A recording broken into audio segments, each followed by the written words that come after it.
আসসালামু আলাইকুম। মানুষের চিরন্তন শত্রু, অথচ মানুষের ওই অন্তরের সবচেয়ে বড় প্রলোভন সৃষ্টিকারী এই ইবলিশ। সে কেন আল্লাহর নির্দেশ অমান্য করেছিল? কেন সে আমাদের পথভ্রষ্ট করতে চায়? চলুন আজ পবিত্র কোরআন ও ইতিহাসের আলোকে ইবলিশের সৃষ্টি থেকে শুরু করে তার পতনের পুরো ইতিহাসটি বিশ্লেষণ করে দেখি। ইসলাম অনুযায়ী ইবলিশ আবালিসা বা শয়তান, বহুবচন শায়াতিন, হলো শয়তানদের নেতা। এই শব্দের অর্থ চরম হতাশ। কুরআন অনুসারে যখন ইবলিশ আদমকে সিজদা করার আদেশ অমান্য করেছিল, তখন তাকে জান্নাতের বাইরে নিক্ষেপ করা হয়েছিল।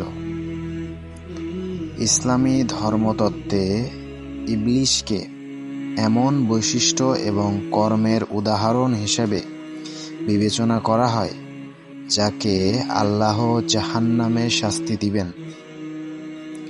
ইবলিশের উৎপত্তি ও প্রকৃতি সম্পর্কে দুটি ভিন্ন দৃষ্টিভঙ্গি রয়েছে: কুরআনের ব্যাখ্যা অথবা তাফসির এবং নবীদের গল্প কিসাস আল আম্বিয়া। ইবলিসের মূল কাহিনীকে আরও বিশদভাবে যা বর্ণনা করে। আসুন এবার ইবলিশের শারীরিক বর্ণনা সম্পর্কে বিস্তারিত জানার চেষ্টা করি।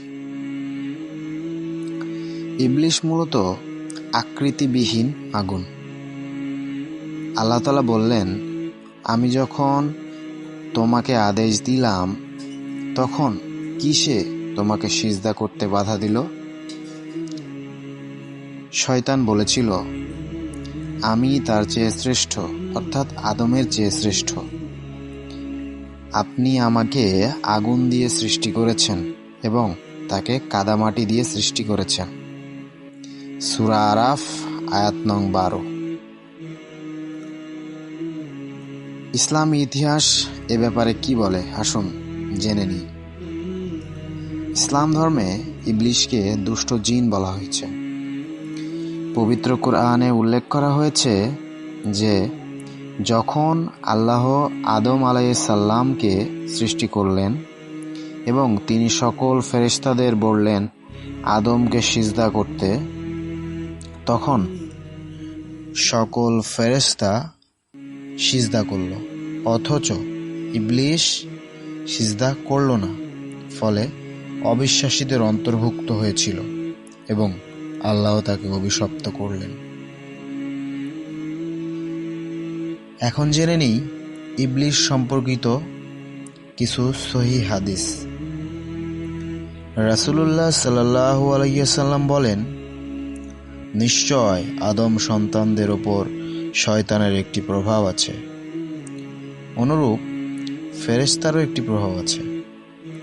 শয়তানের প্রভাব হলো অকল্যাণের প্রতিশ্রুতি দেওয়া এবং সত্যকে মিথ্যা প্রতিপন্ন করা, আর ফেরেশতাদের প্রভাব হলো কল্যাণের প্রতিশ্রুতি দেওয়া এবং সত্যের প্রতি সমর্থন জ্ঞাপন করা।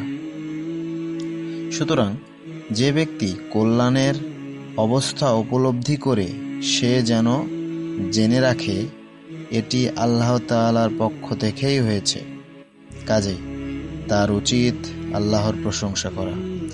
আর যে ব্যক্তি অকল্যাণের অবস্থা উপলব্ধি করে সে যেন অভিশপ্ত শয়তান থেকে আল্লাহর কাছে আশ্রয় প্রার্থনা করে। অতঃপর রাসূলুল্লাহ সাল্লাল্লাহু আলাইহি ওয়াসাল্লাম এই আয়াত পাঠ করেন, শয়তান তোমাদের দারিদ্র্যের ভয় দেখায় এবং অশ্লীলতার প্রতি নির্দেশ দেয়। সুনানে তিরমিজি।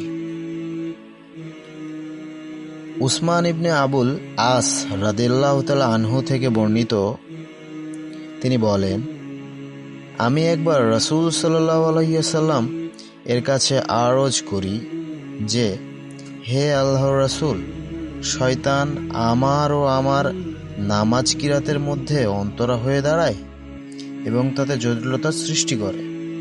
রাসূল সাল্লাল্লাহু আলাইহি সাল্লাম বললেন, তুমি যখন তার উপস্থিতি অনুভব করবে তখন তার কুমন্ত্রণা থেকে আল্লাহর কাছে আশ্রয় প্রার্থনা করবে এবং তোমার বাঁ দিকে 3 বার থুতু ফেলবে। মুসলিম শরীফের হাদিস। আবু হুরায়রা রাদিয়াল্লাহু তাআলা আনহু হতে বর্ণিত, তিনি বলেন, আল্লাহর রাসূল সাল্লাল্লাহু আলাইহি ওয়াসাল্লাম বলেছেন, যখন সালাতের জন্য আজান দেওয়া হয় তখন শয়তান হাওয়া ছেড়ে পলায়ন করে যাতে সে আজানের শব্দ না শোনে। যখন আজান শেষ হয়ে যায় তখন সে আবার ফিরে আসে। আবার যখন সালাতের জন্য ইকামাত দেওয়া হয় তখন আবার দূরে সরে যায়। ইকামাত শেষ হলে সে পুনরায় ফিরে এসে লোকের মনে কুমন্ত্রণা দেয় এবং বলে, এটা স্মরণ করো, ওটা স্মরণ করো। বিস্তৃত বিষয়গুলো সে মনে করিয়ে দেয়। এভাবে লোকটি এমন পর্যায়ে পৌঁছে যায় যে সে কয় রাকাত সালাত আদায় করেছে তা মনে করতে পারে না। এটা হয়তো আমাদের সকলেরই একটি সমস্যা এবং এটি একটি সহিহ হাদিস দ্বারা প্রমাণিত। সহিহ হাদিস সহিহ মুসলিমের 1222, 1231, 12132, 3285, মুসনাদে আহমদ এ বর্ণিত রয়েছে। জাবির রাদিয়াল্লাহু তাআলা আনহু বলেন, রাসূলুল্লাহ সাল্লাল্লাহু আলাইহি ওয়াসাল্লাম বলেছেন, ইবলিস পানির ওপর তার সিংহাসন স্থাপন করে বাহিনী প্রেরণ করে। তন্মধ্যে তার সর্বাধিক নৈকট্য অর্জনকারী সেই যে সবচেয়ে বেশি বিপর্যয় সৃষ্টিকারী। তাদের একজন এসে বলে, আমি অমুক কাজ করেছি। সে বলে, তুমি কিছুই করনি। অতঃপর অন্যজন এসে বলে, অমুকের সঙ্গে আমি সব ধরনের ধোঁকার আচরণই করেছি, এমনকি তার থেকে তার স্ত্রীকে আলাদা করে দিয়েছি। তারপর শয়তান তার নিকটবর্তী করে নেয় তাকে এবং বলে, হ্যাঁ, তুমি খুব ভালো। বর্ণনাকারী আমাস বলেন, আমার মনে হয় তিনি বলেছেন, অতঃপর শয়তান তার সঙ্গে আলিঙ্গন করে। সহিহ মুসলিম হাদিস নাম্বার 6999। আবু হুরায়রা রাদিয়াল্লাহু তাআলা আনহু হতে বর্ণিত, আল্লাহর রাসূল সাল্লাল্লাহু আলাইহি ওয়াসাল্লাম বলেছেন, তোমাদের কেউ যখন ঘুমিয়ে পড়ে তখন শয়তান তার ঘাড়ের পশ্চাৎ দেশে 3টি গিঁট দেয়। প্রতি গিঁটে সে এ বলে, চাপড়াই, তোমার সামনে রয়েছে দীর্ঘ রাত, অতএব তুমি শুয়ে থাকো। অতঃপর সে যদি জাগ্রত হয়ে আল্লাহকে স্মরণ করে একটি গিঁট খুলে যায়। পরে উজু করলে আর একটি গিঁট খুলে যায়। অতঃপর সালাত আদায় করলে আর একটি গিঁট খুলে যায়। তখন তার প্রভাত হয় উৎফুল্ল মনে ও অনাবিল চিত্তে। অন্যথায় সে সকালে উঠে কলুষ কালিমা ও আলস্য সহকারে। সহিহ মুসলিমে 3269, মুসনাদে আহমদ 776।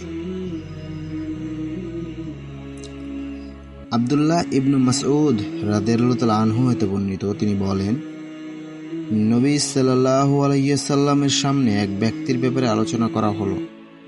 সকালবেলা পর্যন্ত সে ঘুমিয়েই কাটিয়েছে, সালাতের জন্য জাগ্রত হয়নি। তখন নবী করিম সাল্লাল্লাহু আলাইহি ওয়াসাল্লাম ইরশাদ করলেন, শয়তান তার কানে পেশাব করে দিয়েছে। সহিহ মুসলিম 3270। এরপর আসি কুরআনে। কুরআনে বর্ণিত আছে কিছু শয়তানের ঘটনা, আর এগুলো রয়েছে সূরা আল আরাফের 11 থেকে 37 নম্বর আয়াতে।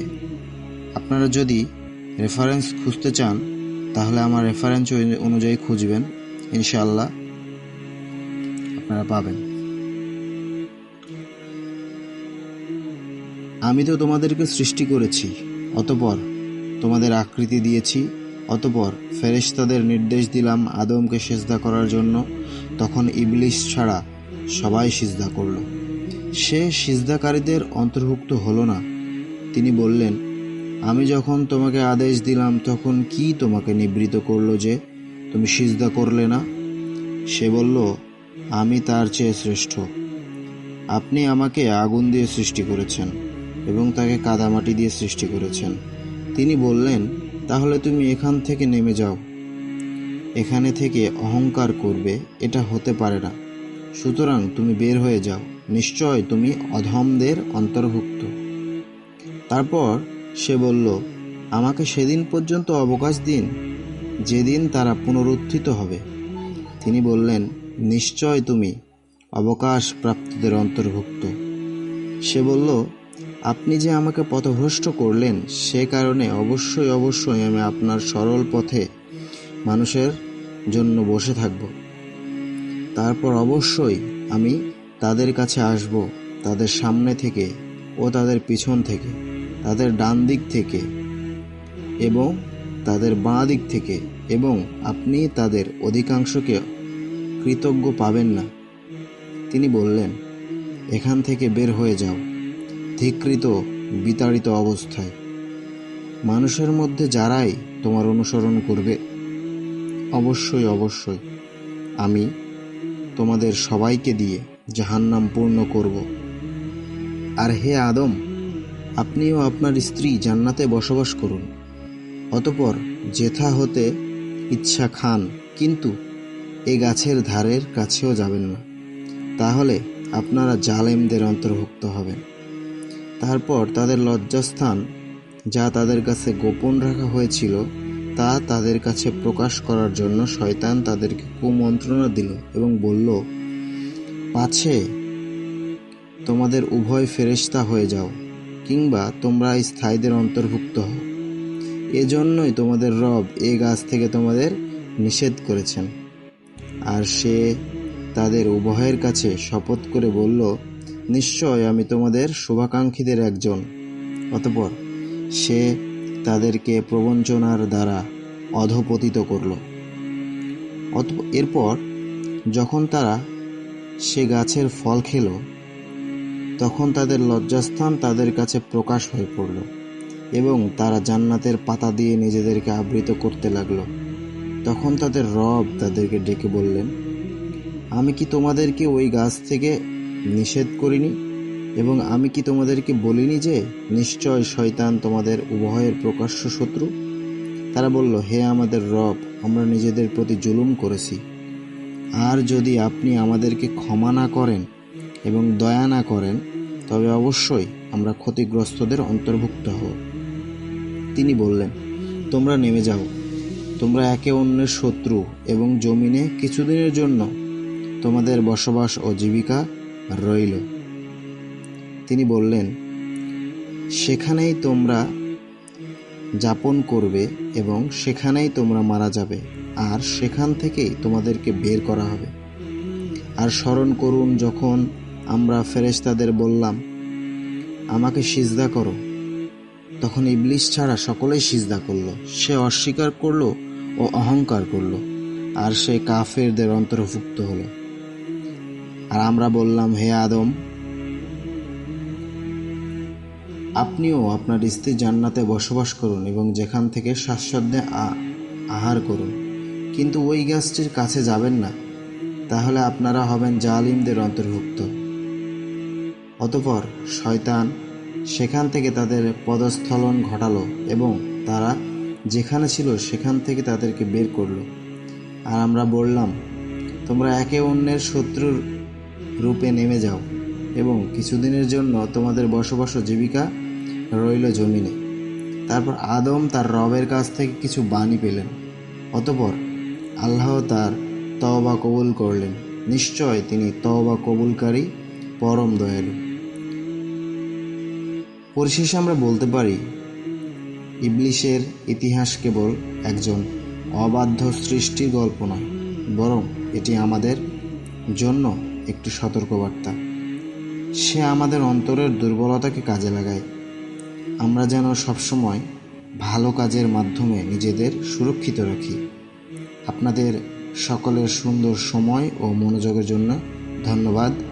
আসসালামু আলাইকুম ওয়া রাহমাতুল্লাহি ওয়া বারাকাতুহু।